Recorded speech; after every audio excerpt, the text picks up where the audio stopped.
On today's show, we'll check in with some furry friends at a local animal shelter. Then we'll learn more about the food and livestock production that sustains us all from Local Yokel in downtown McKinney.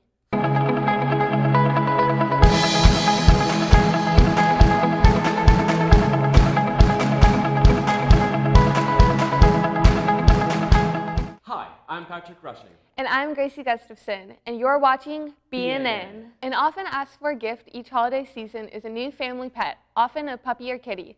However, as the responsibility of caring for an animal sets in, many of these pets are sadly returned to shelters. Reporter Josie Cowley takes a look inside this rough cat-tostrophe. Christmas was now 2 months ago, and maybe some of y'all were lucky enough to receive a puppy in your stocking. However, the responsibility of having that dog may have turned into be bigger than you may have thought. We're not seeing this pet as a living creature. We're seeing it as just, oh, it's just a pet, he's fine. Give him a water bowl, a food bowl, put him out in the backyard. According to the RSPCA, it has been estimated that about 3 pets are being abandoned every hour throughout the Christmas season. So most of the time it's frustration because they're not really sure on how to solve those specific needs. Experts say it's important to remember what you are giving somebody when you give them a dog. A dog is not a gift, but more of a responsibility that can bring happiness. Before adopting a pet, be sure you understand the responsibility it entails. Anytime you get a pet, it's a lifestyle. You have to walk your pet. Christmas puppies may seem like a good idea at first, but the joy doesn't always last permanently. Remember, puppies are more than just a good photo op by the tree on Christmas morning. I'm Josie Cowley, BNN. With worries about food production hazards for both humans and livestock on the rise, farm-to-market shops are popping up all across the country to ensure a safe, reliable food source to concerned consumers. For this week's Love of Local Business, I visit Local Yokel, one of these farm-to-market shops in downtown McKinney, and found out this store is so much more than the wonderful products sold outside. Now, I've got to say, good quality meat for a reasonable price is hard to come by. However, this small shop has got it covered. Welcome to Local Yokel, your locally owned and operated meat shop, located right here on the town square off of North Tennessee Street.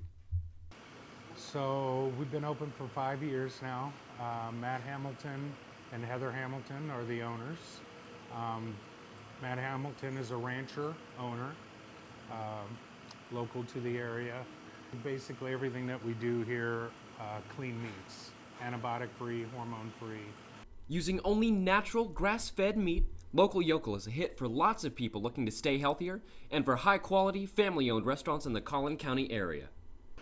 So we try to specialize in dry goods, and that goes from like gluten-free bread and cake mixes to muffins to chocolates from Grapevine. Other than just being a meat market, workshops and classes are hosted every weekend to teach you how to properly and perfectly make different cuts of meat. Steak 101 classes, what you're referring to, there are 50 a person. We'll start out underneath the porch here, and you spend basically 3 hours with the owner of the shop. He takes you through beef industry practices and standards in contrast to what we're about here and what we do here. And then everybody gets shuffled back here into the cutting room, and he takes them through from the head to the tail, all the different cuts that there are. And then after that portion, we go back out underneath the porch, and then everybody gets to sample 18 to 20 different cuts. Here at Local Yokel, it's not just choice cut. They offer a variety of different meats and sausages, as well as custom recipes and seasoned meats. As far as like the beef goes, definitely the Wagyu beef here, which is a Japanese breed of beef, and it has its own grading system that it holds to. It's called BMS, Beef Marbling Scale. This is an American Wagyu program. There's only 12 growers for this program, and 6 of them are here in Texas. If parents are shopping here, there's even items children can enjoy, such as popsicles, sodas, chocolates, and other candies. What kind of popsicle is your favorite? Hibiscus. Hibiscus. So our sodas that we have over here are from Boylan's, made here in Texas, also Dublin. Hungry and want to be healthy and looking for high-quality meat that supports our town? Local Yokel might be the place to meet your expectations. Patrick Rushing, BNN. So when we went to Local Yokel, I found out they have these really, really cool pecans. They're like covered in all these just different spices, and it's super good. No way, did you get to try one? Yeah, no, it was great, and they're just so sweet and crispy and just absolutely terrific. Man, that sounds really good. From West Nile virus to Ebola, each year we tend to have a different health crisis and scare. This year brings the Zika virus. Found in South and Central America, the Zika virus is most often spread through mosquito bites. Even though most people infected with the virus only suffer from mild illness, for pregnant women, the possibility of birth defects increases. To protect the safety of yourself and others, use insect repellent and try to limit your exposure to mosquitoes. So with spring break and nicer weather right around the corner, be careful and take precaution. Now, let's go to Josie Callie with this week's Boyd Sports Corner.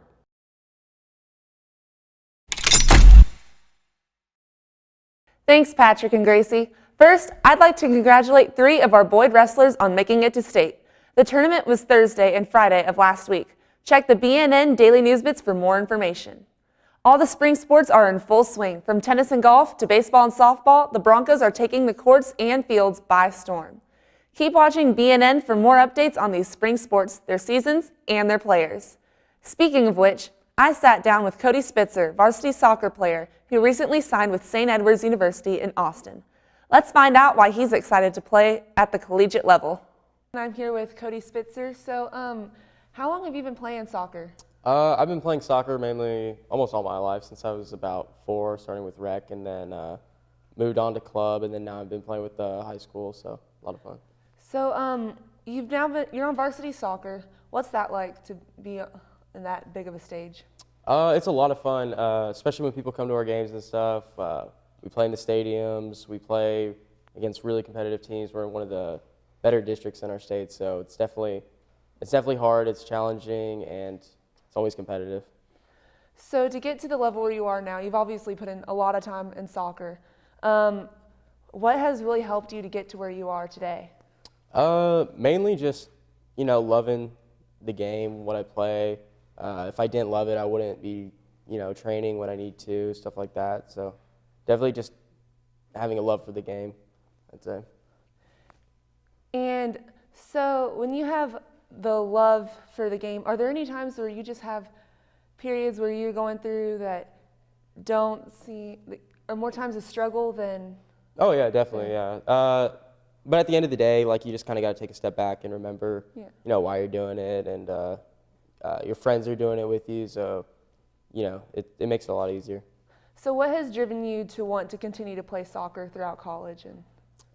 Mainly just because it's something I've always done my whole life, and I've always enjoyed it, so I figured, why not try and play at the next level and have fun doing it. So. Now, what position do you play? I play center mid. Yeah. Attacking or defending? Usually attacking. This year I've been playing a lot of defending, but yeah. So does your position in high school also differ from in club or in other teams you've played on?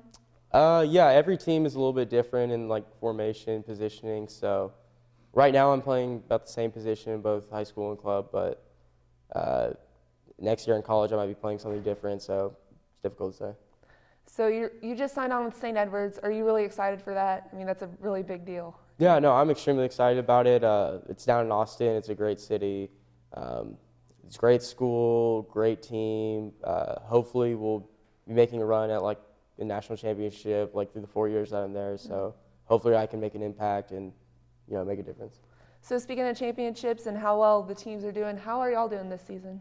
We're doing good this season. We started off a little rocky, but we're starting to hit stride, and I think hopefully we're going to make another run at a district championship, and then hopefully run at the state championship. So. Okay. Well, thank you, and good luck at St. Edward's.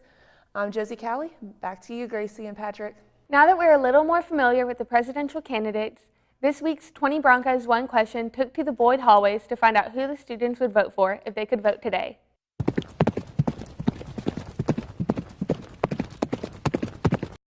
As the nation gets closer to electing a new president, we decided to ask our Broncos who they would vote for. I'm going to be voting for Hillary Clinton because I'm tired of women being left in the shadows. Hillary Clinton. Hillary Clinton. Ted Cruz. I'm voting for Trump because of his immigration policy. Bernie Sanders. Nobody. You, none of them. None of them. I'm voting for Donald Trump. I'm voting for Bernie Sanders. Bernie Sanders. I'm voting for Trump. I'm voting for Trump. Probably Hillary Clinton because I am a classic liberal and I love the idea of welfare and everything about it. So I don't know. I'm voting for Ben Carson. Nobody. Not Trump. Not Trump. All right. Not Trump.